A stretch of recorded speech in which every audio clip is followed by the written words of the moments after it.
Hello and welcome to Scarsdale High School. As you probably already know, high school is much larger than middle school. There are 4 floors in the high school. The first number of the classroom corresponds to the number floor. For example, room 410 is on the 4th floor. Right now we're on the 1st floor, just inside the Brewster Road entrance, which is also the main entrance. Behind me is the auditorium, and to my left is the cafeteria. We'll get back to that later. Follow me. First of all, we're going to check out the commons. These are the commons. This is where people come every morning to see the absent teachers on that street. People also come here if they're hungry or want a drink, or if they just want to hang out with their friends during these. Another great place to hang out with their friends is in the lunchroom, this way. Another great place to hang out is the cafeteria. Tons of students come here every day to buy and eat. However, this cafeteria can be used just hanging out with friends or to do work. Right up these stairs is the library, directly above the cafeteria. You can go there if you have too much work to do. You will come to the library with your classes to research projects. However, work is not all the library is good for. There are magazines, there's internet access. You can always come here and just hang out with your friends. As you walk out of the library, if you make a left, you will walk directly past the English and Social Studies Center. You can go to the English and Social Studies Center to get books, extra help, tutoring, whatever. Most departments have their own room. However, some have their own wing, like the science wing. As you continue down this hallway, we will go into the science wing that I just mentioned. On the 2nd floor are all the bio classes.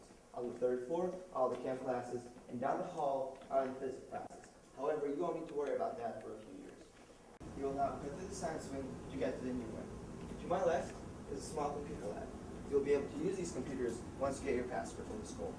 As we make our way out of the science wing, we will go by various teachers' offices on my right. You can meet with teachers to discuss projects, essays, homework, or just have a chat. This hallway, lined with teachers' offices, is a great shortcut from the science wing to the new wing. As you can see, this is a teacher's office. The number starts with a 2, which means we're on the 2nd floor, as I mentioned earlier.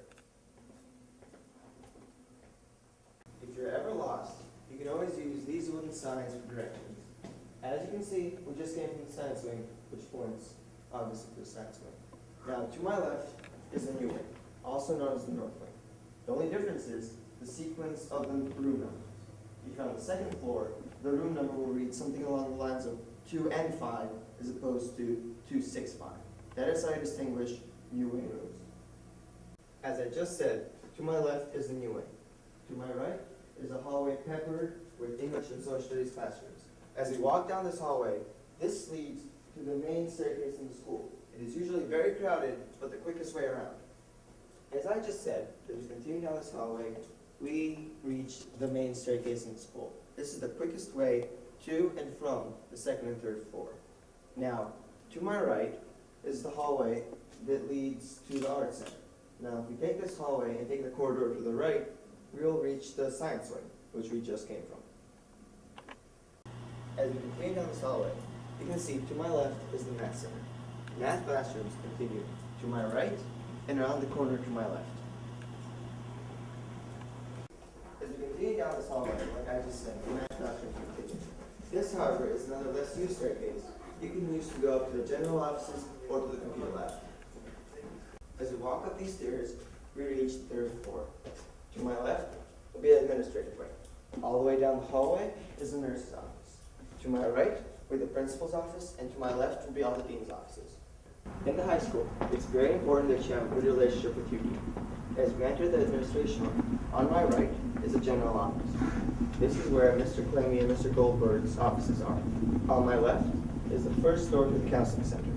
This is where all the dean's offices are. Now, there are many doors to the counseling center which along this hallway because it's so big. This is because there are many offices for the many deans here. The deans include Thompson, Sweeney, Mandelowitz, and so on. It's important that you see these deans once in a while, just so you touch base with them. As we leave the administration wing, we see the nurse's office. Now, you should go to the nurse's office if you don't feel well. However, if you're planning on playing a high school sport, you need to go to the nurse's office to get a gold card. This is simply where the nurse asks you general questions about your health to make sure you're able to play the sport you chose. As we take a right at the nurse's office, we'll make our way to the little theater. Now, as we go to the locator, I will take this opportunity to talk to you about freeze. Freeze in the high school are a concept that's completely new to all freshmen. Because in the middle school, there were no freeze.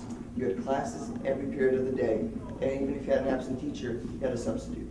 Now, in the high school, it's a completely different concept. If you have an absent teacher and you are a sophomore or above, it's an automatic free. If you're a freshman, however, you might have a sub. And if you have a sub, you need to show up to class. However, if you are a sophomore or above, once again, you can leave campus during freeze, meaning that you can go to the village for lunch. But even if you're a freshman and you have last free, you can still go home. Or if you have first free, you can come to school late. This is a radical idea for many of the freshmen because this gives you more freedom. Like in the middle school, you were much more confined to a schedule that you had to follow. You had to do things that the administration told you. However, in the high school, you have more freedom. You can go see teachers during freeze. You can do homework. You can study for tests. You can do pretty much anything during freeze. If you have freeze in the morning, however, you can always eat breakfast if you didn't have a chance to. We are now in the LRC wing of the building. LRC stands for Learning Resource Center. There are a few classrooms devoted to the LRC wing because people that need extra help take this here. Now, as we walk down this hallway, I'd like to bring to your attention the lockers. Now, this concept is basically the same as in the middle school, except for one slightly different factor. In the high school, you pick your own locker, depending on where your friends' lockers are, where it is compared to your classes, or just completely random. Now, you bring your own lock, just like in the middle school, and that's it. You put your bags there, it's pretty much the same thing. Now, like in the middle school, with gym, it was you were assigned a locker. In the high school, it's that you are, once again, picking your own locker, depending on where your friends are, or whatever.